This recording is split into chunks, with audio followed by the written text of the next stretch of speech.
వాల్మీకము నుండి శ్రీ వెంకటేశ్వరుడు ఆవిర్భవించాడు అన్న మాటకు అర్థం ఆయన వాల్మీకమునందు ప్రవేశించి బ్రహ్మగారు ధేనువుగా వచ్చి ఆ పాలను విడిచిపెడుతున్నటువంటి సందర్భంలో అక్కడ ఉన్నటువంటి గోపాల బాలుడు విసిరినటువంటి ఆ గొడ్డలి దెబ్బ గోవుకి తగలకూడదు అని కలియుగంలో గోవుని రక్షించవలసినటువంటి అవసరాన్ని నొక్కి చెప్తూ ఆయన ఉత్తరక్షణం ఆ వాల్మీకము నుండి బయటికి వచ్చి ఆ కుఠారము యొక్క దెబ్బ తాను స్వీకరించి గోవుని ఎంత జాగ్రత్తగా రక్షించవలసి ఉంటుందో లోకానికి నిరూపణం చేస్తూ బయటికి వచ్చినటువంటి అవతారం వెంకటేశ్వర అవతారం. ఆనాటి నుండి ఈనాటి వరకు స్వామివారి దర్శనం సుప్రభాతం అవగానే చేసుకునేటటువంటి అదృష్టాన్ని పొందినటువంటి వారు సన్నిధి గొల్ల అని ఆయన వంశంలో వచ్చినటువంటి వారే ఇప్పటికీ దర్శనం చేస్తూ ఉంటారు అని మీతో మనవి చేశాను.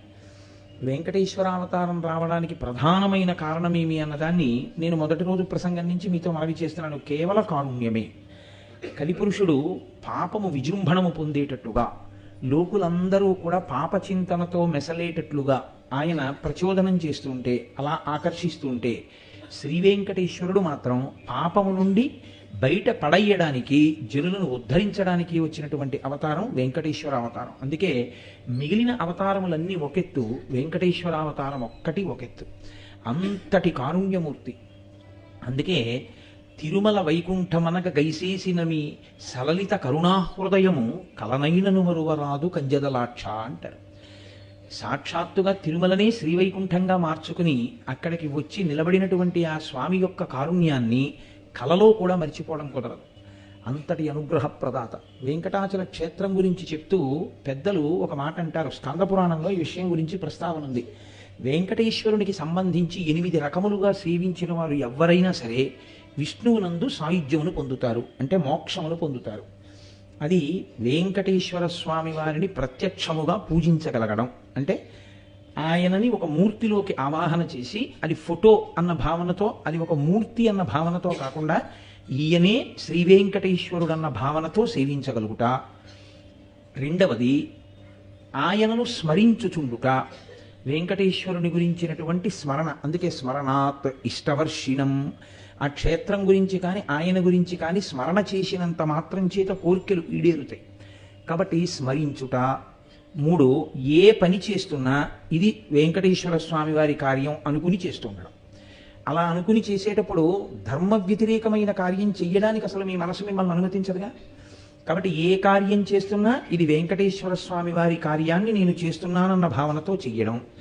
4, వెంకటేశ్వర స్వామి వారి యందు నిరతిశయ ప్రీతి కలిగినటువంటి పరమభక్తులైన వారితో కూడి ఉండడం, అటువంటి వారి పట్ల ప్రేమ కలిగి వారితో ప్రవర్తించడం.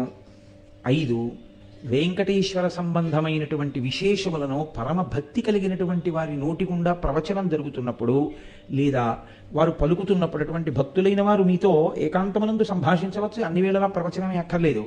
అటువంటి మాటలు విని చాలా సంతోషాన్ని పొందగలిగినటువంటి స్థితిని పొంది ఉండుట. కాబట్టి అక్కడికి 5.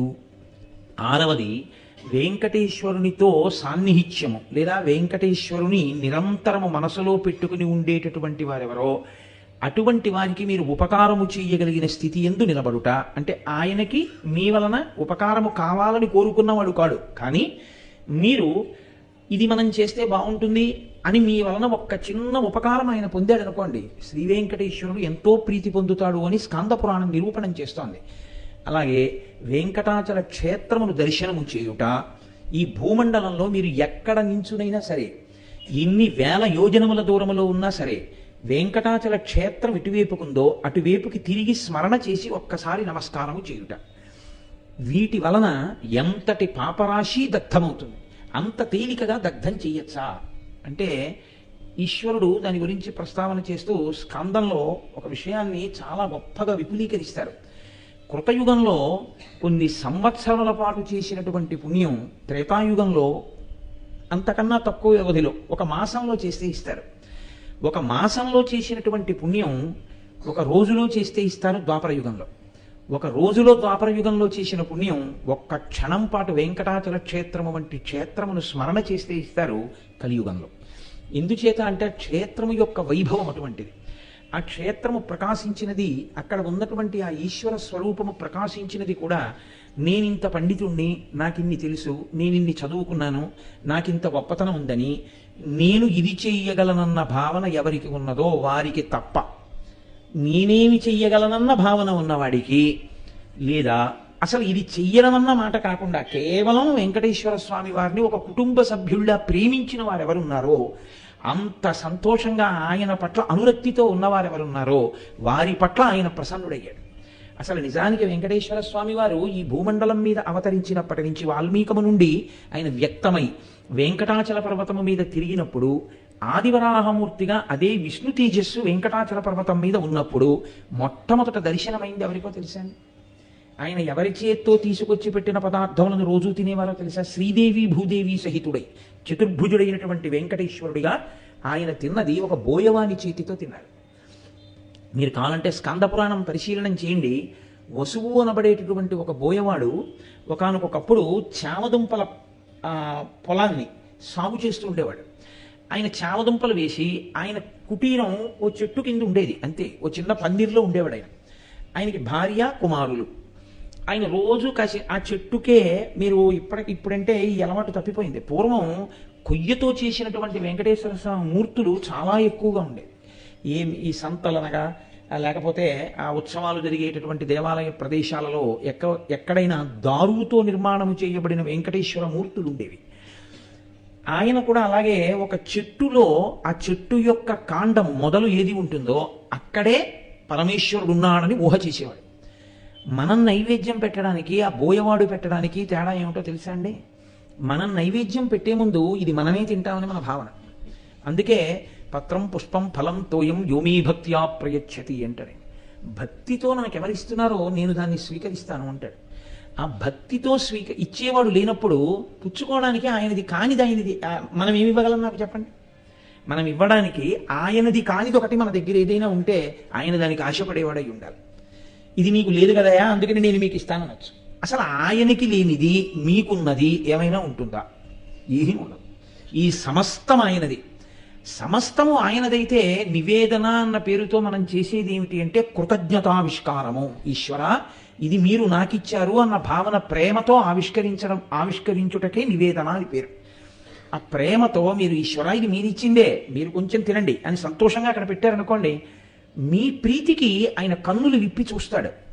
ఆయన కన్నులు విప్పి చూచినది ఏదున్నదో అదే మీరు చేసినటువంటి నైవేద్యమును స్వీకరించుట తప్ప నిజంగా అసలు ఈశ్వరుడు పదార్థాన్ని తీసుకోవడం అనేది ఉండదు.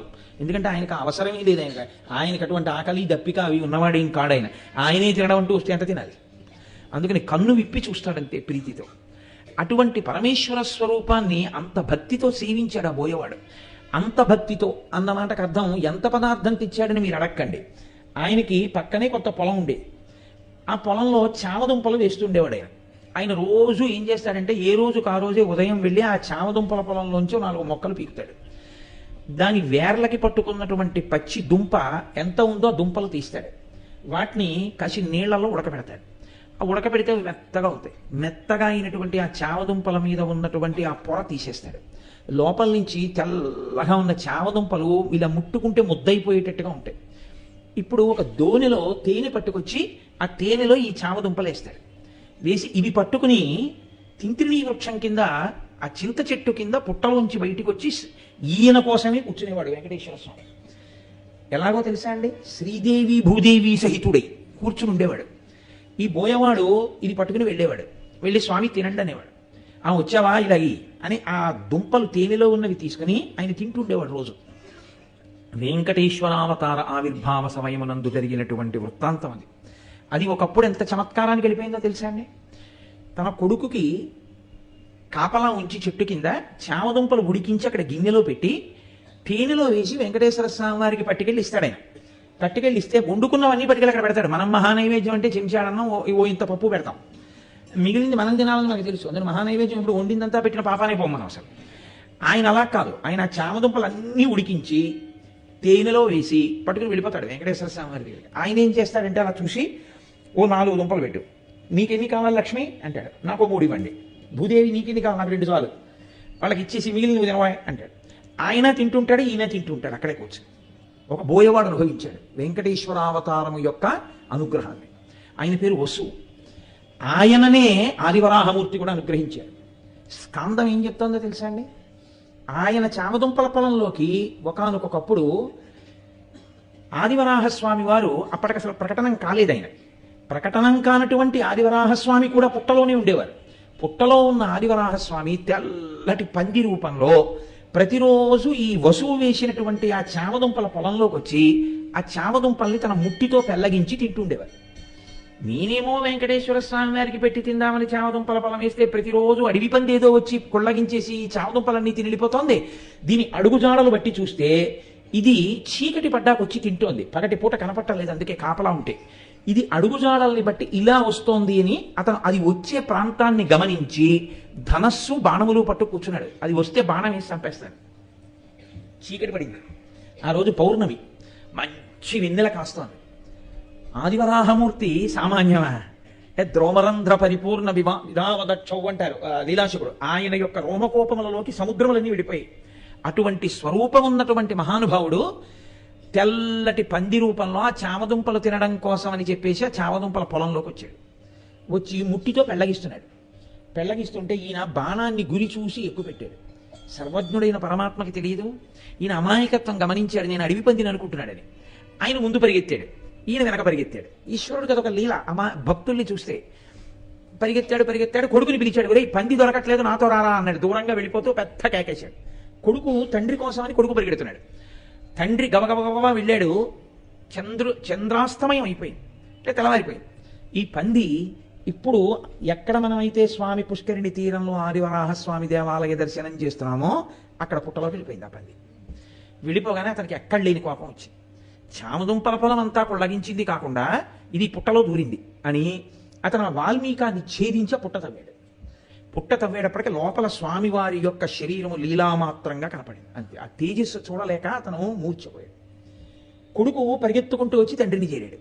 చేరి అరే ఇదేమిటి ఇలా పడిపోయాడు నాన్న అని చెప్పి కలుపుతున్నాడు.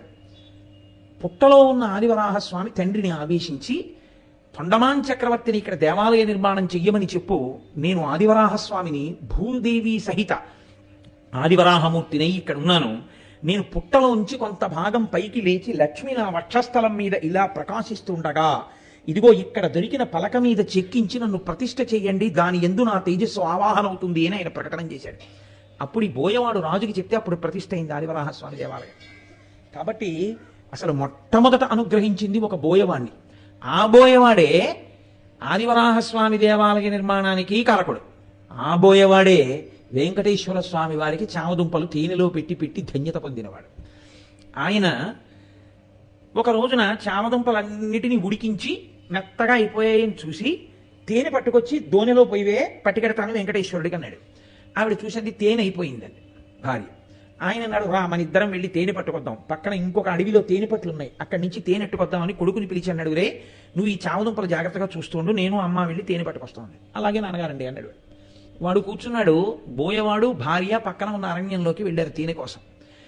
తేనె తేవడం అంటే అదంతా చెరువులో నీళ్లు తేవడంతో సమానం కాదు. అక్కడ పెద్ద పొగ పెట్టాలి, తేనెటీగలు వెళ్ళిపోవాలి, వీళ్ళు దాక్కోవాలి, తేనె పట్టు దింపాలి, పిండాలి, తేనె తేవాలి. అదంతా చేసి తేనె పట్టుకుని వచ్చాడు ఆయన.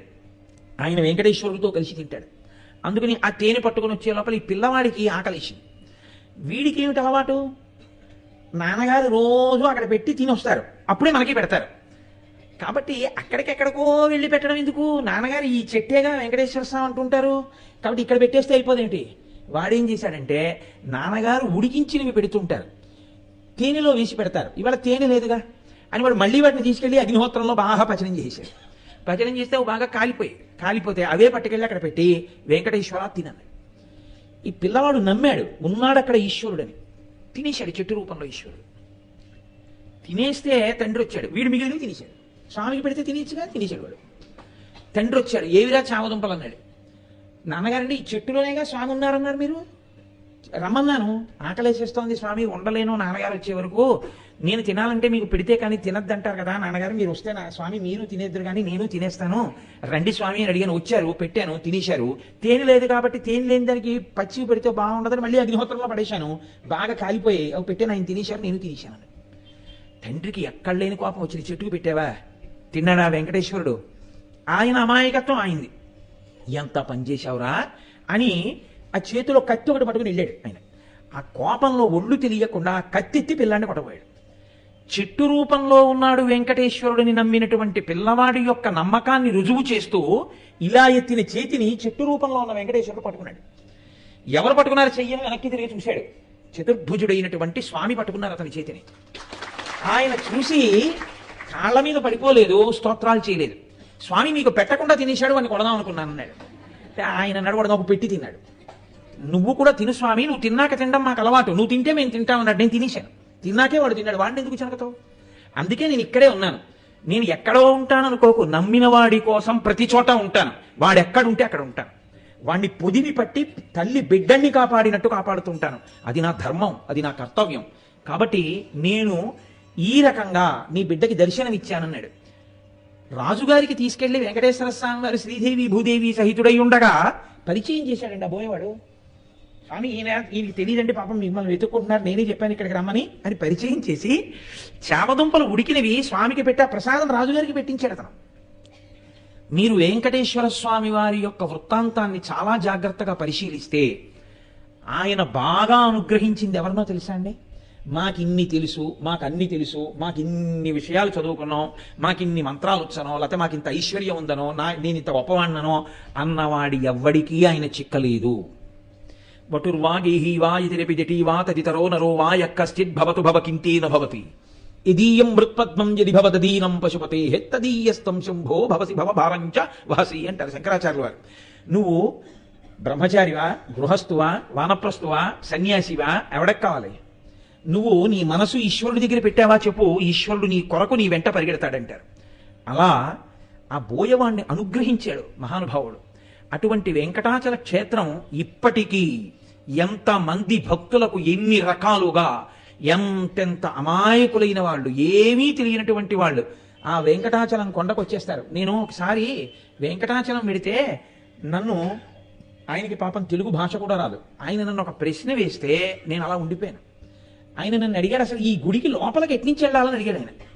నాకు కనపడుతున్నది ద్వారం ఇదొకటే గుడికి, లోకంలో ఎక్కడైనా ద్వారం ఎక్కడుందో అందులోంచే పెడతారు, వీళ్ళేమో వెళ్ళనివ్వరు, ఇట్నుంచి పంపట్లేదు. అసలు ఎట్నుంచి రావాలి? ఈ పక్క నుంచి నేను చూస్తే లోపలికి వెడుతున్న వాళ్ళు ఎట్నుంచి వస్తున్నారో చూద్దాం అంటే ఇలా వెడితే అదొక చోటకి వెళ్ళేటప్పటికి ఇలా మేడెక్కింది, మేడెక్కలు అయిపోయింది. అందులోకి ఎట్నుంచి వెళ్ళాలంటే అడిగాడు నన్ను. నేను నిజంగా తెల్లబోయానండి. మీరు ఎప్పటి నుంచి ఈ ప్రయత్నం చేస్తున్నారని అడిగాను నేను. అడిగితే ఆయన నాతో చెప్పిన విషయం ఏంటో తెలుసా? నిన్న పొద్దున్న వచ్చానండి, నిన్న పొద్దుటి నుంచి ఇలా తిరుగుతూనే ఉన్నాను, లోపలికి ఎట్నుంచి వెళ్ళాలో నాకు తెలియలేదండి అన్నాడు. ఆయన ఎక్కడో అస్సాం దగ్గర నుంచో ఎక్కడి నుంచో వచ్చాడు. ఆయన అక్కడది ఇక్కడది చేర్చి చెప్పిన ఇంగ్లీష్ ముక్కల్ని బట్టి నేను అర్థం చేసుకున్నాను. మళ్ళీ అతనికి అర్థమయ్యేటట్టు చెప్పి ఆ వైకుంఠం క్యూ కాంప్లెక్స్ అని ఉంటుంది, అందులోకి వెడితే నువ్వు అదంతా తిరిగి తిరిగి తిరిగి తిరిగి తిరిగి తిరిగి వస్తావు. నది ప్రవహించి వెళ్ళిపోతే ఖచ్చితంగా సముద్రంలో ఎలా కలిసిపోతుందో అందులో వెడుతున్న వాళ్ళతో నువ్వు వెళ్ళిపోతావు. నువ్వు ఎవరైనా దారి ఎక్కర్లేదు, వెళ్ళిపోతే వాళ్ళతో పాటు దర్శనం చేసుకుని బయటకు వచ్చేస్తావు. అన్ని దేవాలయాల రాజద్వారాలు లోపలికి వెళ్ళేవైతే తిరుమల వెంకటేశ్వర స్వామి వారి రాజద్వారం బయటికి వచ్చేదిగా కనపడుతుంది. మీరు చూడండి, నిజంగా అంటే మనకంటే మనం అదృష్టవశాత్తు ఆంధ్రదేశంలో పుట్టాం, తెలుగు గడ్డ మీద పుట్టాం. అక్కడికి వెళ్ళేటప్పటికి అందరూ తెలుసు మనం పుట్టిన దానిగా, మన పుట్టుతుత్తుల దగ్గర నుంచి ఆ స్వామికి ఇచ్చుకునే భాగ్యం కలిగింది కాబట్టి మనకి తెలుసు ఈ ద్వారం లోపలికి వెళ్ళడానికి మన స్థాయి వాళ్ళకి పనికి వచ్చేది కాదు ఇది. అందులోకి వెళ్ళడానికి వేరే వాళ్ళు ఉన్నారు, మనం వెళ్ళడానికి పనికిరాం. ఆ తలుపులోంచి మనం వెళ్ళడానికి వేరే తలుపు ఉంది. మనకి ఈ తలుపు ఎందుకు పనికి వస్తుందంటే బయటికి రావడానికి. పోన్లే, ఈశ్వరుడి దయ వల్ల సంసారం అనేటటువంటి బంధనములోంచి బయటికి రావడానికి ఈ ద్వారం నాకు వినియోగపడుగాక అని మనం ఈశ్వరుడికి నమస్కారం చేస్తాం. ఇది ఏ ఇతర దేవాలయంలో ఉండదలా. ఉండనప్పుడు మరి అక్కడికి వచ్చి చూసేవాడికి అటువంటి అయోమయం వచ్చిందంటే రాదండి. సామాన్యుడికి వస్తుంది అలా. నేను అనుకుంటున్నాను ప్రతిరోజు వెంకటాచల క్షేత్రంలో ఒక 4-5 ప్రపంచం అంతటి నుంచి వస్తున్నప్పుడు వాళ్ళకి అనుమానం రాదు. ఎవడైనా గుళ్ళోకి వెడతానంటే రాజద్వారంలోంచి వెళ్ళొచ్చు, అక్కడికి వెళ్తాడు. అక్కడికి వెళ్ళిన తర్వాత వెళ్ళడానికి ఉండదు. ఈ వస్తున్న వాళ్ళు వస్తున్న దారి చూస్తే అకస్మాత్తుగా అది ఇలా మేడెక్కి ఎటో వెళ్ళిపోతుంది. ఇక్కడ కనపడడం చీమల పుట్టలోంచి బయటకు వస్తున్నట్టు ఆ వంతెన మీద వస్తున్న వాళ్ళే కనపడతారు. వంతెన మీదకి ఎట్నుంచి వస్తున్నారు అన్నది ఎవ్వడికి తెలియదు బ్రహ్మరహస్యం. ఎవరికి? పాపం తెలియని వాడికి చాలా కష్టం. అందుకని వెంకటాచల క్షేత్రం అంటే ఆయన ఆదుకుంటున్నాడు. నేనంటాను నిజంగా ఇన్ని భాషల వాళ్ళు ప్రపంచపటం నుంచి అన్ని వేపుల నుంచి వస్తారు. ఆ గుడిలోకి వెళ్ళాలంటే శౌచప్రధానమైనటువంటి క్షేత్రం, స్నానం చేసి వెళ్ళాలి. అసలు గది ఎక్కడిస్తారో, గది ఎలా తీసుకోవాలి మనకంటే తెలుసండి. ఒక సామాన్యమైనటువంటి భక్తుల గురించి మీరు ఆలోచించండి. ఏమీ తెలియని వాడు ఎక్కడి నుంచో బయలుదేరి వచ్చేసాడు అనుకోండి. ఏదో కంప్యూటర్ వచ్చిన వాడు, చదువుకున్న వాడి గురించి నేను మాట్లాడటం లేదు. కాకినాడ వెళ్ళి ఆ తిరుమల తిరుపతి దేవస్థానం కళ్యాణ మండపంలో రూమ్ తీసుకుని సిఆర్ఓ ఆఫీస్కి వెళ్ళి మళ్ళీ అక్కడ ఏ రామ్ బగీచా ఇచ్చారా, వరాహస్వామి గెస్ట్ హౌస్ 100 ఇచ్చారా చూసుకుని మళ్ళీ అక్కడ రిసెప్షన్ లో పేరు రాసి మీ ఐడెంటిటీ చూపించి డిపాజిట్ కట్టి రూమ్ తాళాలు తీసుకుని మళ్ళీ అది ఫస్ట్ ఫ్లోరో సెకండ్ ఫ్లోరో ఎక్కి మళ్ళీ ఆ బీగాలు ఇచ్చేవాడిని వెతుక్కుని ఆ తాళాలు ఇచ్చేవాడు గుర్తుపట్టుకు తిరుగుతుంటాడు ఎక్కడో, ఆయన్ని తెచ్చుకుని ఆ తాళం చెవి పట్టుకుని మీరు అప్పుడు తాళం తీసుకుని లోపలికి వెళ్ళేటటువంటి ప్రక్రియ మొట్టమొదటిసారి వెంకటాచల క్షేత్రానికి ఎక్కడి నుంచో వచ్చినటువంటి వాడికి అంత తేలిక కాదు. ఆయన నిజంగా తనకిచ్చిన రూమ్కి చేరుకునే వాటికి ఆ రూమ్ ఎక్స్టెండ్ చేయించుకునే టైం వచ్చేస్తుంది. ఇంకా ఆయన గుళ్ళోకి ఎప్పుడు ఎడతాడు, తలనీలాలు ఎప్పుడు ఇస్తారు. కాబట్టి అయినా కూడా అంతమంది అంత తృప్తితో వస్తున్నారు అంటే అక్కడ ప్రచ్ఛన్నంగా కనపడకుండా ఉండి వచ్చిన వాళ్ళందరూ తృప్తి పడేటట్టు వెళ్ళేటట్టు చేస్తున్నవాడు వెంకటేశ్వరుడు. ఆయనే చేస్తున్నాడు. ఆయన అలా అనుగ్రహించి ఉండి ఉండకపోతే నిజంగా ఆ క్షేత్రానికి వెళ్ళి దర్శనం చేసుకోవడం అంత సామాన్యమైన విషయం అంటే ఇవాళ ఒక ఏమీ చదువురాని వాడు ఎక్కడి నుంచి వస్తే అంత తేలిక కాదు. కానీ ఎవ్వరూ ఎక్కడా ఇబ్బంది పడకుండా చలిగాలిలో అలా పసిబిడ్డలతో పడుకున్నా ఎవరికీ అనారోగ్యం లేకుండా చిర్రన చీదకుండా దగ్గకుండా జ్వరం రాకుండా రాత్రి బవళ్ళు ఆ క్యూ కాంప్లెక్స్ లో ఉండిపోయినా పిల్లల్ని భుజాల మీద వేసుకుని ట్రంకు పిట్టే చేతిలో పట్టుకుని ఏడుకొండలవాడ వెంకటరమణ గోవిందా గోవిందా అంటూ గుళ్ళోకి వెళ్ళి బయటికి వచ్చి వాడికి వచ్చిన ఒక్క లడ్డు మూట కట్టుకుని ఇంటికి పట్టుకెళ్ళి వెంకటేశ్వర దీపారాధన చేసి అందులో కాస్త శనగపప్పు కలిపి తన వీధిలో ఉన్న వాళ్ళందరికీ పంచుకున్న తర్వాత తన కళ్ళు కద్దుకుని నోట్లో వేసుకుని నేను యాత్ర చేశానని పొంగిపోయేటటువంటి ఒక సామాన్య భక్తుడికి వెంకటేశ్వర దర్శనం చేయిస్తున్నవాడు వెంకటేశ్వరుడు ఒక్కడే. ఆయనే చేయిస్తున్నాడు. నిజానికి చదువుకున్నవాడు ఇంకోడు వెళుతున్నాడేమో, అసలు పాపం ఏమీ తెలియని వాళ్ళకు ఉపకారం చేస్తున్నవాడు అక్కడ ఆయన ఒక్కడే. ఆయన వల్లనే జరుగుతోంది.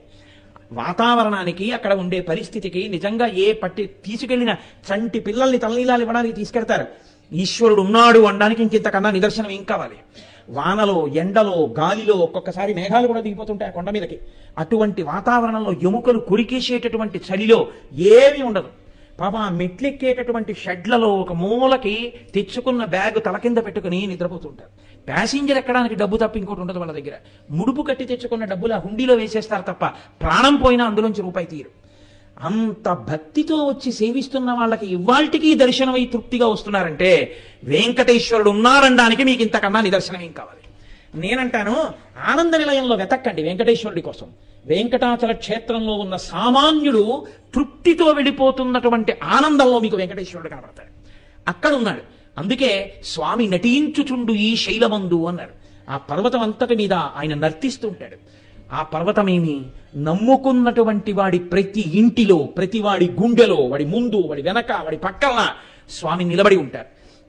ఆనాటి నుండి ఈనాటి వరకు వెంకటేశ్వరానుగ్రహము అన్న మాటకు అర్థం ఏమీ నాకు తెలియదు స్వామి అని చెప్పినటువంటి వాడిని ఆయన అనుగ్రహిస్తాడు. నాకు ఇది తెలుసు అనుకున్నవాడినో, నేను ఇంత గొప్పవాడిని అనుకున్నవాడినో ఆయన అనుగ్రహించవలసిన అవసరమే లేదు. ఎందుకో తెలుసా అండి? ఈ లక్షణం ఆయనకి ప్రధానంగా ఎక్కడదంటే ఆయన ఎప్పుడు చెప్పుకున్నా మీరెవరు అంటే ఆయన మనకి చేస్తున్న ఉపకారాన్ని బట్టి మనం ఆయన్ని వెంకటేశ్వరుడిని పిలిచాం కానీ ఆయన చెప్పుకున్నది నేను కృష్ణుండని చెప్పుకున్నాడు. జనకో వసుదేవశ్చ దేవకీ జననీ మమ. నాకు దేవకీదేవి తల్లి, నా తండ్రి వసుదేవుడు, నా అన్నగారు బలభద్రుడు, నా చెల్లెలు సుభద్ర భగినీ మమ, నా చెల్లెలు సుభద్ర, నేను కృష్ణుణ్ణి అని చెప్పుకున్నాడు. కృష్ణుణ్ణి అని చెప్పుకున్నందుకు ఆయన వెంకటాచల క్షేత్రాన్నంతటినీ మధురగా మార్చాడు. అసలు అందుకే వెంకటాచల పర్వతం ఎక్కే ముందు ఒక శ్లోకం చెప్పకుండా ఎక్కవద్దు అని చెప్తుంది స్కంద పురాణం.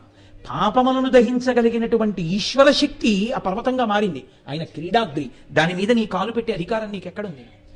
క్షమార్పణ చెప్పి ఈశ్వర నా పాదము పెట్టేటటువంటి అధికారం నాకు ఇయ్యి, నన్ను అనుగ్రహించు, లేకపోతే నా పాపం ఎలా పోతుంది అని క్షమార్పణ చెక్కి కొండ ఎక్కమని చెప్పింది స్కంద పురాణం. రేపటి రోజున మీ అందరి సౌకర్యం కోసం నేను ఆ శ్లోకాన్ని తీసుకొచ్చి చదివి అవసరమైతే ఇక్కడ బోర్డు మీద రాయిస్తాను.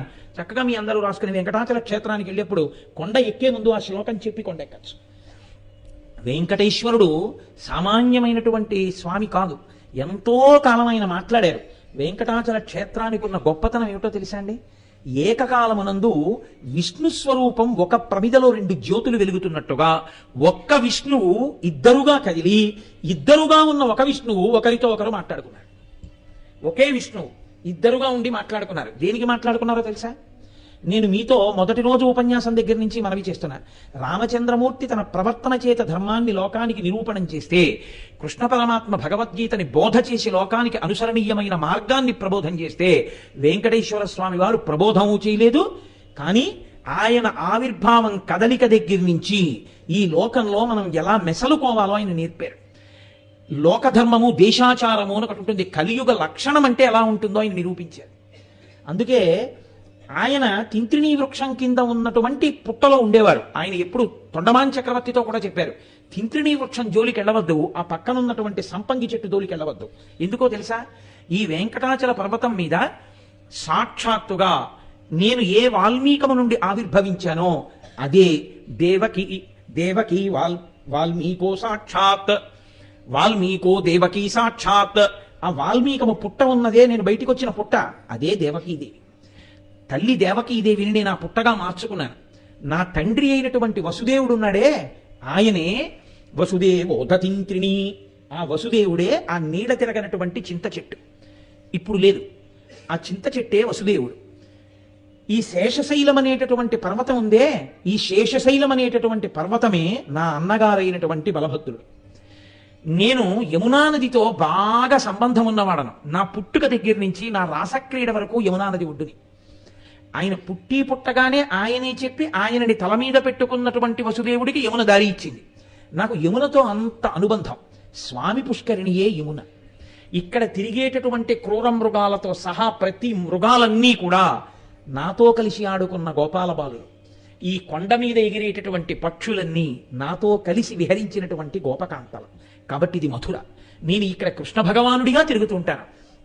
ఆనాడు కృష్ణ భగవానుడు ఏమీ తెలియనటువంటి అజ్ఞానంలో ఉండి తలకడిగితే మొలకడగలేక, మొలకడిగితే తలకడగలేక, ఉదయం లేచి స్నానం చేయకుండా నిన్న వండిన చద్దన్నం పట్టుకుని ఉట్టిలో పెట్టుకుని అరణ్యానికి వెళ్ళి పశువుల్ని కాసి అందరి మధ్యలో కూర్చుని ఎడం చేతిలో అన్నపాత్ర పట్టుకుని నిలబడి దుమ్ముతో ధూళితో ఉన్నటువంటి శరీరాన్ని స్నానం చేత పవిత్రం చెయ్యకుండా ఆ అన్నం తీసి తినేటటువంటి లక్షణం ఉన్నటువంటి అసలు ఏ సంప్రదాయ నిష్ఠ లేనటువంటి పరమాజ్ఞులైన గోపాల బాలురు ఎవరున్నారో అటువంటి వారి మధ్య నేను కోరి కోరి తిరిగినటువంటి అవతారం కృష్ణావతారం. అంత సౌలభ్యం ఎవరికి నేను దొరికానంటే, ఏమీ తెలియనటువంటి వాళ్ళ మధ్యలో నేను ఆడుకున్నాను. జలజాంతస్థిత కన్నికం తిరిగిరా సంఘంబులయ్యున్న రేకుల చందంబున కృష్ణుని తిరిగిరా కూర్చుండి వీక్షించుచున్ శిలలున్ పల్లవముల్ లతల్ పత్రంబులు పుష్పంబులు పువ్వులాకులు కంచంబులుగా భుజించి రతటం గోపార్భకులు భువరా అంటారు పోతన గారు. తామర పువ్వు యొక్క రేకులు దుద్దు చుట్టూ ఎలా ఉంటాయో అలా కృష్ణుడు మధ్యలో నించుంటే చుట్టూ గోపాల బాలురందరూ నించునుండేవారు. వాళ్ళు తెచ్చుకున్న ఊరగాయలన్నీ వాళ్ళు నాకి, ఆ ఎంగిలి ఊరగాయ కృష్ణ నువ్వు తిను అని ఆయనకి ఇస్తే, ఆ వేళ్ల మధ్యలో ఆ ఊరగాయని ఇరికించుకుని ఆ ఊరగాయని పెరుగన్నంలో కలుపుకొని నిలబడి తింటుండేవాడు. అంత సౌలభ్యం. అందుకే ఆ లీలాశుకుడు కృష్ణకర్ణామృతాన్ని చేస్తూ అత్యద్భుతం అమృతభాండం లాంటి శ్లోకం ఒకటి చేశాడు. ఆయన అన్నాడు, గోపాల బాలక శతైరనుగమ్యమానం. ఆయన గోధూళి ధూసరిత కోమల గోపవేషం సాయంతనే ప్రతిగృహం పశుబంధనార్థం గచ్చంతమచ్యుత శిశుం ప్రణతోస్మి నిత్యం అన్నాడు. నేను ప్రతిరోజు నమస్కరించుచున్నాను. ఎటువంటి కృష్ణునికి నమస్కరించుచున్నాను అంటే, గోపాల బాలక శతైరనుగమ్యమానం. ఆయన వెనకాతల ఎప్పుడూ 100 మంది గోపాల బాలులు తిరుగుతుంటారు. శతైహి అంటే నిజంగా 100 అని కాదు, బోలెడంతమంది గోపాల బాలులు తిరుగుతుంటారు. ఏమిటి వాళ్ళకున్నది? ఏమీ లేదు వాళ్ళకున్న అధికారం. నిజంగా రాశీభూతమైనటువంటి పరమాత్మ వెంట తిరగడానికి చేసుకున్నటువంటి పుణ్యం ఇది అని చెప్పడానికి, ఆయన్ని ముట్టుకోవడానికి వాళ్ళకి అధికారం ఉంది అని చెప్పడానికి మీకు పైన ఏ అధికారమో వాళ్ళ గురించి చూస్తే కనపడదు. ఆవుల వెంట దూడల వెంట వెళ్ళి పశువులు కాసుకునేటటువంటి పిల్లలు కృష్ణావతారంలో ఆయన వెంట తిరిగారు. తిరిగి అటువంటి వాళ్ళందరూ ఆయన గోధూళి ధూసరిత కోమల గోపవేషం. ఆ ఆవులు దూడలు పరిగెడుతుంటే వాటి డెక్కల మించి పైకి వేగినటువంటి ధూళి అంతా ఒంటి నిండా పడుండేది. అలా ఒంటి నిండా ధూళి పడిపోయినటువంటి చిన్ని కృష్ణుడు సాయంతనే ప్రతిగృహం పశుబంధనార్థం. ఆ ఇళ్లలో వాళ్ళు ఆ చిన్ని కృష్ణుడిని చూస్తే వాళ్ళకి ముచ్చట.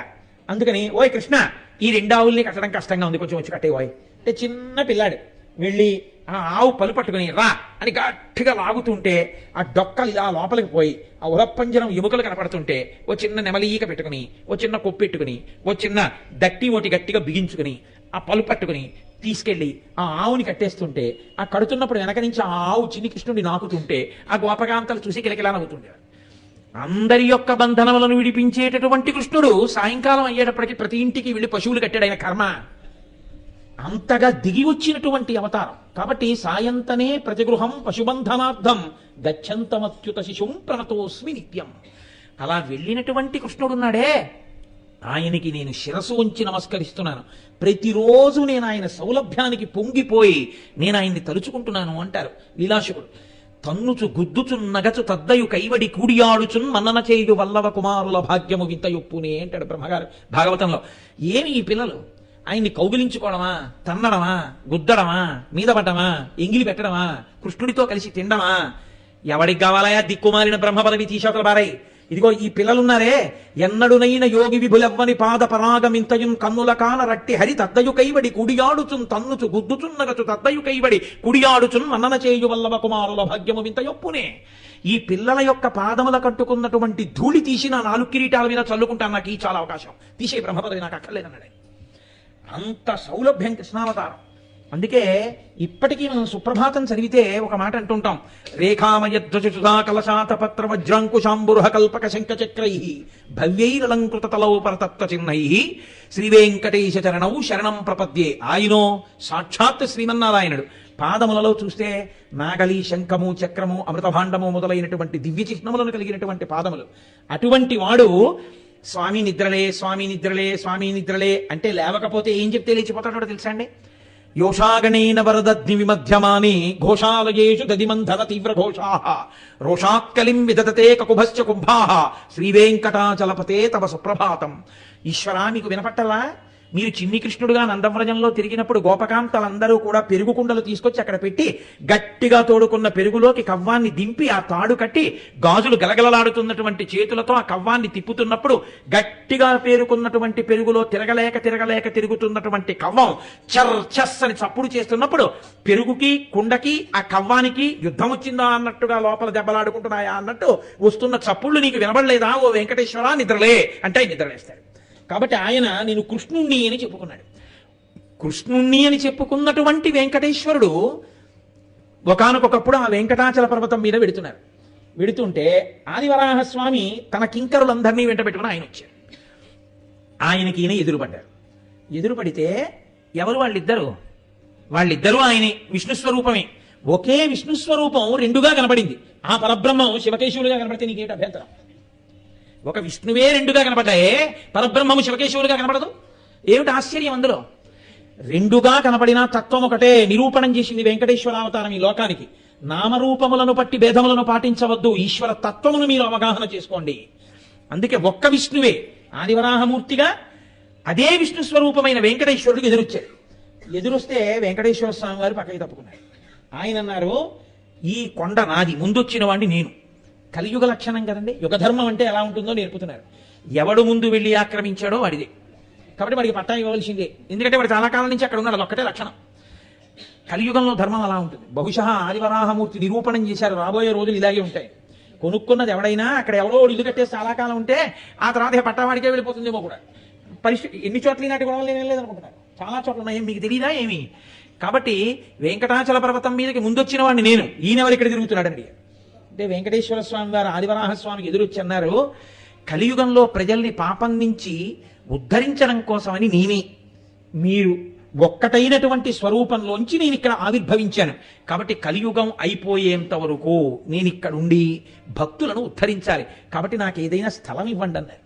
అంటే ఆదివరాహమూర్తి ఏమన్నారో తెలుసా అండి? ఇది కలియుగం అయ్యా, అలా ఇవ్వండి అంటే ఇచ్చేయడం కుదరదు. స్థలం మౌల్యేన గృహ్యతాం, డబ్బిచ్చి కొనుక్కోండి అన్నారు. అంటే వెంకటేశ్వర స్వామి వారు అన్నారు, ఇద్దును, లక్ష్మి దగ్గర లేదు, కరవీరపురంలో ఉంది. కాబట్టి ఏమిమ్మంటారు, ఎలా ఇమ్మంటారు? అందుకని నేను మీకు ఒక వరం ఇస్తాను, ఆ వరాన్నే ద్రవ్యంగా స్వీకరించండి. ప్రథమం దర్శనం చాస్యాత్ నైవేద్యం క్షీరసేచనం ఇదం వరం ద్రవ్యామి దదామి కరుణానిధే.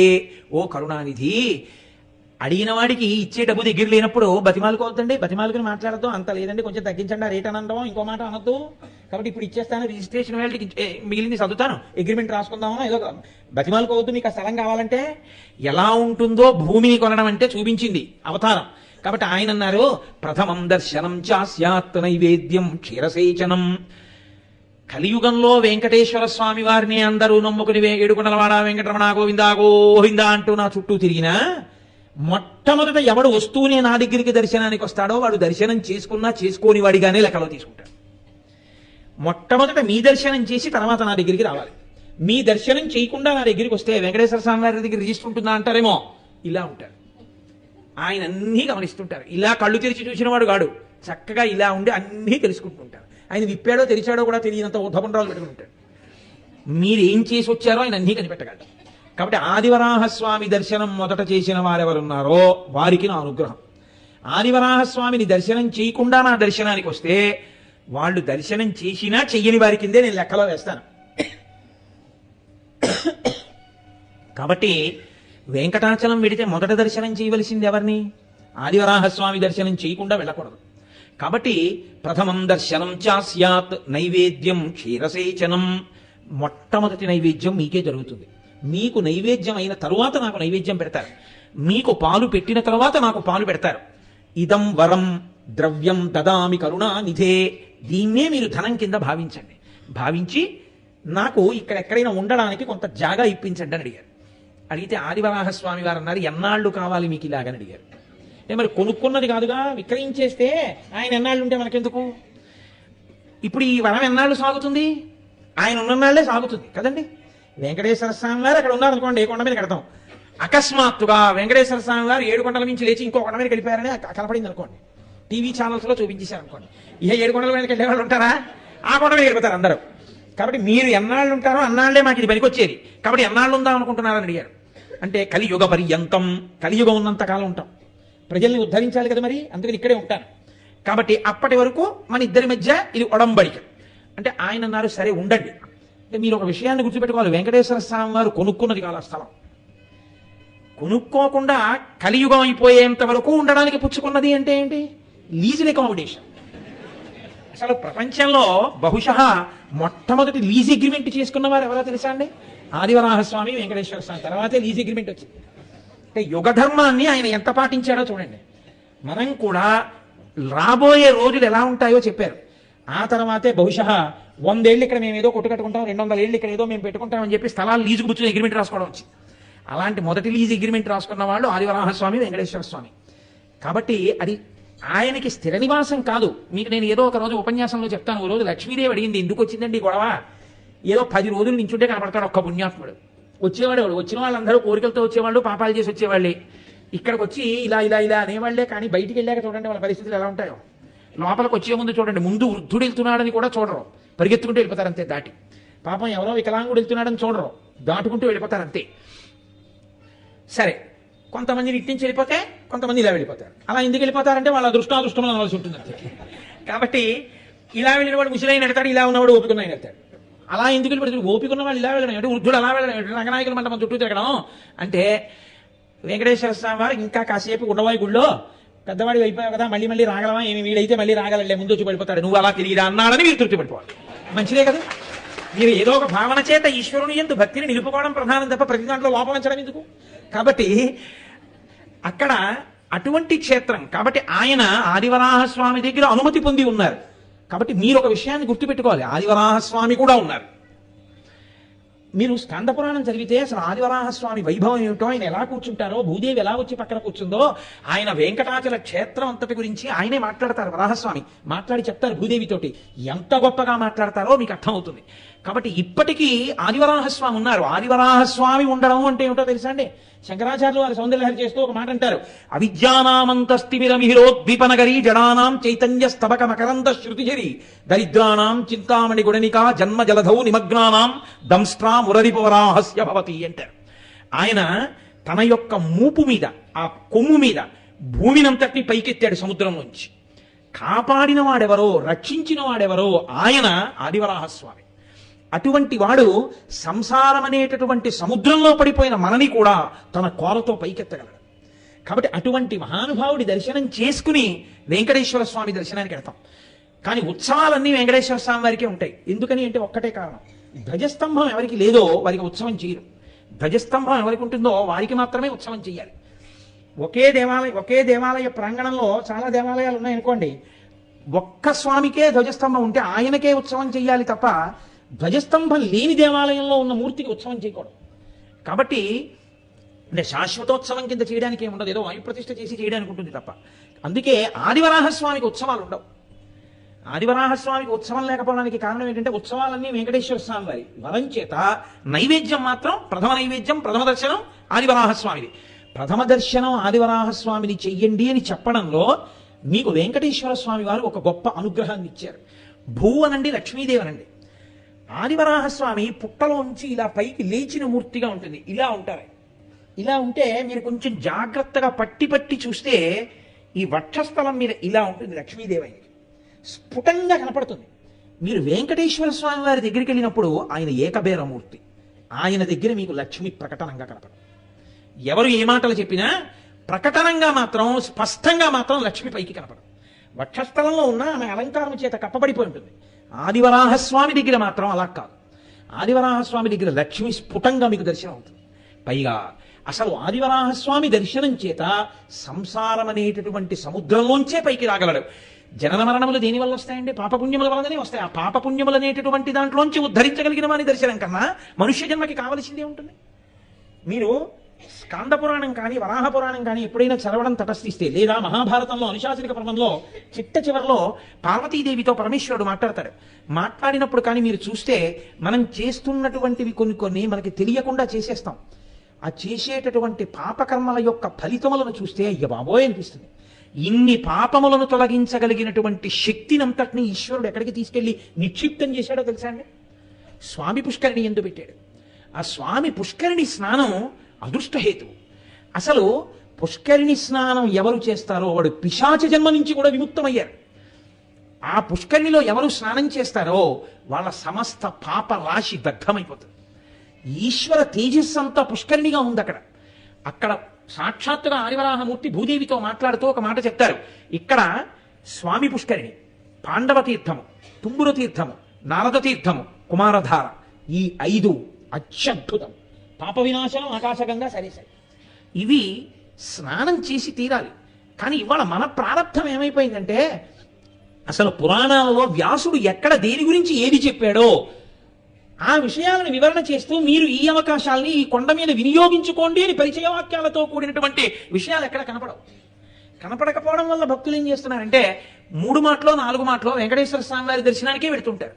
వెళ్ళడంలో ఏమైపోతుందంటే కృతకంగా రష్ పెరిగిపోయి మహాలఘు, అతిలఘు, అతి మహాలఘు దర్శనాల కింద మారిపోతాం. అసలు నిజంగా కొండ మీద చేయవలసినటువంటి ఇతర విషయాల్ని కూడా స్పృహలో పెట్టుకుంటే అసలు ఆ కొండ మీద చూడవలసినవి, ఆ కొండ మీద చెయ్యవలసిన స్నానం ఎన్ని అద్భుతాలున్నాయో. ఒక్కొక్క నెలలో ఒక్కొక్క తిథిలో ఒక్కొక్క తీర్థంలో స్నానం చేస్తే ఎంత శక్తి ఇవ్వగలదో. తీర్థము వేరు, నది వేరు. తీర్థము అన్న మాటకు అర్థం ఏమిటో తెలుసా అండి? తీర్థము అన్న మాట దేని యందు అన్వయం అవుతుందో వేదం చెప్పింది. ఒక్కసారి మీరు అందులో మునుక వేసి పైకి లేస్తే మీరు కొన్ని యజ్ఞయాగాది క్రతువులు చేసినటువంటి ఫలాన్ని మీకు సంక్రమింపచేయగలిగిన శక్తి కలిగినటువంటి జలములకు తీర్థములని పిలుస్తారు. పాండవ తీర్థము, కుమారధారా తీర్థము, తీర్థములకు పుట్టినిల్లు వెంకటాచలం. ఎన్ని తీర్థములు ఉంటాయో. ఇన్ని మాటలు వెంకటాచలం వెళ్ళామని మనం చెప్తాం, తిరుపతి వెళ్ళామండి అని. మనం ఎన్ని మాటలు ఎన్నిటిలో స్నానం చేసి వచ్చాం. ఒక దాంట్లో ఉదయం వేళ, ఒక దాంట్లో మధ్యాహ్న వేళ, ప్రత్యేకించి శేషశైలం కింద కపిలతీర్థం ఉంది. ఆ కపిలతీర్థం దగ్గర ఆ కింద భోగవతి గంగ, పాతాళలోకంలో ఉన్నటువంటి గంగానది కపిల లింగంతో పాటుగా భూమండలం మీదకి వచ్చింది. అది సాక్షాత్ గంగానది. దాని పేరు కపిలతీర్థం. అది కపిలలింగము ఎదురుగుండా వచ్చింది కాబట్టి దాని పేరు కపిలతీర్థమే. ఆ కపిలతీర్థంలో కార్తీక మాసంలో మధ్యాహ్న కాలంలో మధ్యాహ్నే దశనాడికాహ 10 నిమిషముల సమయం పాటు కార్తీక మాసపు పర్వదినాల్లో మధ్యాహ్నం వేళ ఈ బ్రహ్మాండములన్నింటిలో ఎన్ని తీర్థములు ఉన్నాయో అన్ని తీర్థములు దానిలోకి ఆవాహన అవుతాయి. మధ్యాహ్న కాలంలో ఒక్కసారి అందులో స్నానం చేసి వేస్తే బ్రహ్మాండములలో ఉన్న అన్ని తీర్థములలో స్నానం చేసినటువంటి ఫలితం ఆ జీవుడి ఖాతాలో వేసేస్తాయి. కానీ ఎంతమంది వెళ్ళి నిజంగా కపిల తీర్థంలో స్నానం చేస్తున్నాం? తిష్టంతి ప్రాణిరక్షార్థం అన్నారు. ఎందుకు అలా ఉంటుంది అంటే కలియుగంలో పుట్టేటటువంటి జనులు పాపకర్మ ఎక్కువ చేస్తారు. కలిపురుష లక్షణం ఏమిటంటే ఆకలి వేసింది, అన్నం అక్కడుంది, వాడు ఏదో గొడవపడి అన్నం తినడం మానేస్తాడు. ఇప్పుడు అన్నానికి లోపమా, తినని వాడికి లోపమా? దెబ్బలాడడం ఒక బాధ, అన్నం తినకపోవడం రెండో బాధ, సిద్ధాన్నాన్ని తిరస్కరించడం వల్ల ఇంట్లో లక్ష్మీ కటాక్షాన్ని పోగొట్టుకోవడం మూడో బాధ. తను తినవలసినటువంటి అన్నం తినకుండా అలాగే ఉండిపోయి ఆ అన్నం ఎవరికో ఇచ్చేయడం, ఇంటి యజమాని తినకుండా అస్తమానం గొడవలు పడ్డం, ఆ ఇంటి ఇల్లాలు కన్నులు నీరు పెట్టుకోవడం, ఎలా ఇల్లు వృద్ధిలోకి వస్తుంది? వేదం ఒక్క మాట చెప్తూ ఉంటుంది, లక్ష్మీ స్వరూపంగా ఆడపిల్లని ఎందుకు కన్యాదానం చేస్తారో తెలుసా అండి? లక్ష్మీదేవి కటాక్షించాలి అంటే మీరు ఎన్ని పూజలు చేశారన్న దాన్ని బట్టి కటాక్షించదు, వేదం చెప్తోంది, వేదమే ప్రమాణం. దంపతులు ఎంత సంతోషంగా ఉంటారో, దంపతులు కోపం వచ్చినా ఎంత తొందరగా మర్చిపోతారు, ఒకరికి కోపం వస్తే ఒకరు వెంటనే వారికి ఉపశాంతి కలిగేటట్టు ఎలా ప్రవర్తిస్తారు, సాధ్యమైనంత వరకు నవ్వుతూ తుళ్ళుతూ ప్రేమగా దంపతులు ఎక్కడుంటారో అక్కడ లక్ష్మీ కటాక్షం ఉంటుంది. ఇళ్లల్లో కలిసి రాకపోవడం అన్నది ఎక్కడ ఉంటుందో తెలుసా అండి? ఎన్ని పూజలు చేశారన్న దాన్ని బట్టి కాదు, ఇంటి ఇల్లాలు కళ్ళనీళ్లు పెట్టుకునేటట్టు ప్రవర్తించి అస్తమానం భార్యాభర్త ప్రతిదానికి చెడి అంటే పెడి అని దెబ్బలాడుకునే చోట లక్ష్మి నివసించదు కలియుగంలో. పరమ ప్రేమతో దంపతులు ఎక్కడుంటారో అక్కడ లక్ష్మీదేవి యొక్క అనుగ్రహము చక్కగా పరిఢవిల్లుతుంది. కాబట్టి కలిపురుష లక్షణం ఏమిటంటే ఏ కటాక్షము మీకు కలగాలో ఆ కటాక్షమును మీరు విస్మరించేటట్టుగా చేస్తాడు, మీరు దాన్ని పొందకుండా చేస్తాడు. అందుకే మీరు చూడండి, వైకుంఠం క్యూ కాంప్లెక్స్ లో ఉన్న జనంలో ఎన్నో వంతు మంది స్వామి పుష్కరిణిలో స్నానం చేస్తే మీకు కనపడతారు. మీరు మన్నించగలిగితే నేను మాట అంటాను, నిజంగా స్వామి పుష్కరిణిలో స్నానం చేసేవాళ్ళు ఎవరో తెలుసా? హాయిగా సౌకర్యవంతమైనటువంటి గీజర్ ఉన్న రూములు దొరకని వాళ్ళు అక్కడ స్నానం చేస్తారు. పాపం ఏమీ లేక మెట్ల మీద పడుకున్న వాళ్ళు ఉంటారే వాళ్ళు చేస్తారు. అదే నేను అన్నది, వెంకటేశ్వర అనుగ్రహం అమాయకులకే అని. గీజర్ ఉన్న రూమ్ ఉందా అండి, ఏసీ ఉన్న రూమ్ ఉందా అండి అని వెతుక్కున్నవాడు పుష్కరిణికి ఎందుకు వస్తాడండి? వాడు పుష్కరిణికి వస్తాడా? వాడు ఒక్కనాటికి రాడు. స్వామి పుష్కరిణి స్నానం అంతటి పాప నిర్మూలనం చేస్తుంది కాదు. అసలు స్వామి పుష్కరిణి గురించి ఏం చెప్పారో తెలుసా అండి? పుష్కరిణి స్నానం మాట అలా ఉంచవా, నువ్వు పుష్కరిణి చుట్టూ తిరుగుతూ పుష్కరిణి గాలి నీ మీదకి వస్తే చాలన్నారు. అంత గొప్పది పుష్కరిణి. అటువంటి పుష్కరిణి స్నానం, అటువంటి పాప వినాశన స్నానం, అటువంటి కుమారధార స్నానం, అటువంటి తుంబురు తీర్థ స్నానం, అటువంటి ఆకాశగంగా స్నానం తిరుమల యాత్రలో అంతర్భాగం చేసుకున్న వాళ్ళం ఎంతమంది ఉంటున్నాం? అంటే మీరు మొహమాట పడకుండా నిర్మోహమాటంగా మనని మనం ఆత్మపరిశీలనం చేసుకోవడానికి ఈ 5 తీర్థాలలోనూ మేము స్నానం చేశామన్న వాళ్ళు ఉంటే ఒకసారి చెయ్యొద్దండి. వెంకటాచల క్షేత్రానికి ఇన్ని మాట్లాడతాం, ఈ 5 తీర్థాలలోనూ స్నానం కనీసం చేసి అనుగ్రహం పొందాలి అన్న విషయం మీకు తెలియకపోతే అది మీ తప్పు కాదు, ఒక్కనాటికి మీ తప్పు కాదు. అది ఎవరి తప్పో తెలుసా అండి? ఆ క్షేత్రంలో ఇంత గొప్ప ఉన్నాయని చెప్పవలసిన వాళ్ళు చెప్పకపోవడం వాళ్ళ తప్పు. చెప్పి ఉంటే తప్పకుండా స్నానాలు మీ అందరూ చేసి ఉండేవారు ఈ పాటికి కాదు. కనీసం వెళ్ళినప్పుడల్లా ఒక్క చోట స్నానం చేసి ఉండేవారు. మన దురదృష్టం ఏమైపోయిందంటే అసలు పురాణం ఏం చెప్తోందో, అసలు ఆ క్షేత్ర వైభవం దేన్ని ప్రకాశింపజేస్తోందో దాన్ని అందించడంలో మనం విఫలమైపోతున్నాం. అందువల్లే కృతకంగా విడిపోయి అందరూ ఎక్కడ నిలబడిపోతున్నారంటే ఆయన ముందే నిలబడిపోతున్నారు. ఆయన ఏం చేస్తున్నాడంటే, పోన్లేరా పాపం వీళ్ళకి తెలియక నా దగ్గరికే వస్తున్నారు, నా దర్శనమే వీళ్ళకి సమస్త తీర్థ స్నానాన్ని ఆయన అనుగ్రహించేస్తున్నాడు. ఆయన నిజానికి ఒక్క నా దగ్గరే నిలబడక్కర్లేదు, నువ్వు ఈ కొండ మీద ఎక్కడికి వెళ్ళినా నువ్వు అనుగ్రహింపబడతా ఉన్నాడు. అందుకే సాక్షాత్తుగా ఆదివరాహమూర్తి స్కాందంలో చెప్పారు, యమునా నదియే స్వామి పుష్కరిణిగా ఉన్నది. యమునకున్న లక్షణం ఏమిటో తెలుసా అండి? యమున సూర్యుని యొక్క కూతురు, యముడు సూర్యుని యొక్క కొడుకు. యమునకి ముందుకెళ్ళడం తెలుసు, వెనక్కి రాదు. యముడు కాలంలో ప్రాణం తీస్తాడు తప్ప వదలడం. అటువంటి యమున దాటాలి అంటే 2 సందర్భాల్లోనే మీకు కుదురుతుంది. ఒకటి, కృష్ణుణ్ణి తల మీద పెట్టుకున్న వాడికి దారిచ్చింది.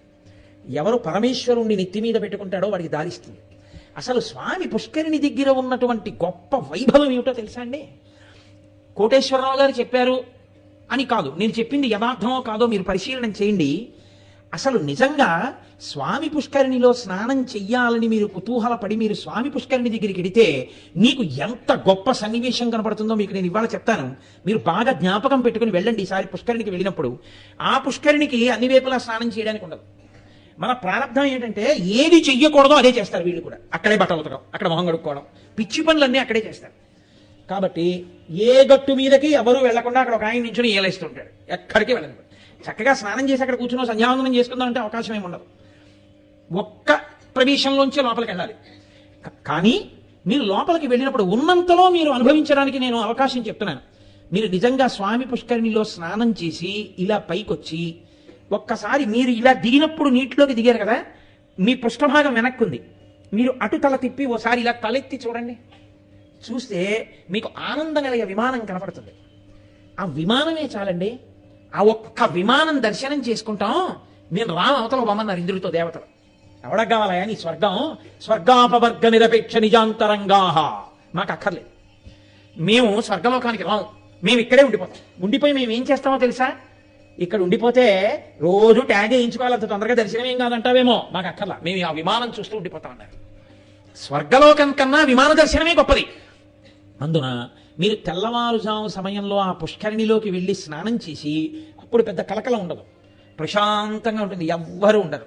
మీరు బయటికి వచ్చి ఇలా తలెత్తి చూస్తే మెరిసిపోతున్నటువంటి ఆ పచ్చటి ఆనందం కలిగే విమానం కనపడుతుంది.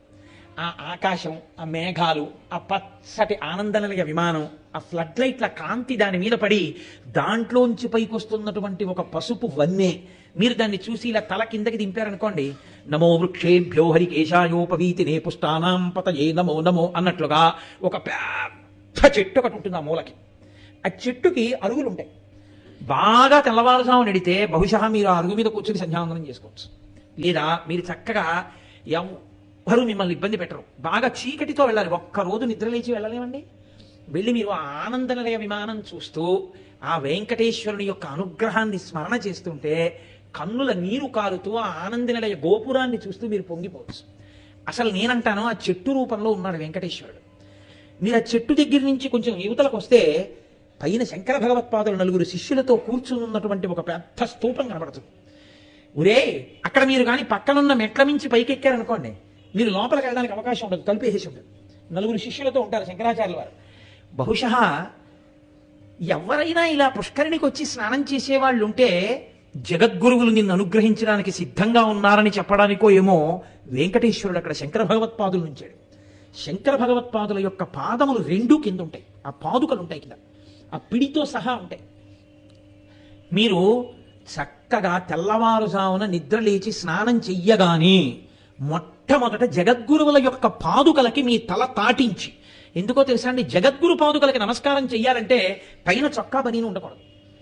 మనం సహజ కవచ కుండలాలతో పుట్టినట్టు ఒక్కనాటికి తీయం. స్నానం చేసేటప్పుడు తీయాలిగా, స్నానం చేసేటప్పుడు తీసేసి ఓ పొడిబట్ట కట్టుకుని ఉంటాడు కాబట్టి అప్పుడు జగద్గురువుల పాదుకలకు నమస్కారం చెయ్యడానికి కావలసిన యోగ్యత తనంత తాను సిద్ధిస్తుంది. మీకు ఇంకొక గొప్ప రహస్యం ఏమిటో తెలుసా అండి, పుష్కరిణి దగ్గర మీరు శంకర భగవత్పాదుల యొక్క పాదుకలకి తల తాటించి నమస్కరించి సదాశివ సమారంభాం శంకరాచార్య మధ్యమాం అస్మదాచార్య పర్యంతాం వందే గురు పరంపరాం అని మీ గురువు గారిని కూడా అక్కడ స్మరించి నమస్కరించి మీరు నిలబడితే మీకు ఉత్తర క్షణంలో వెంకటేశ్వర అనుగ్రహం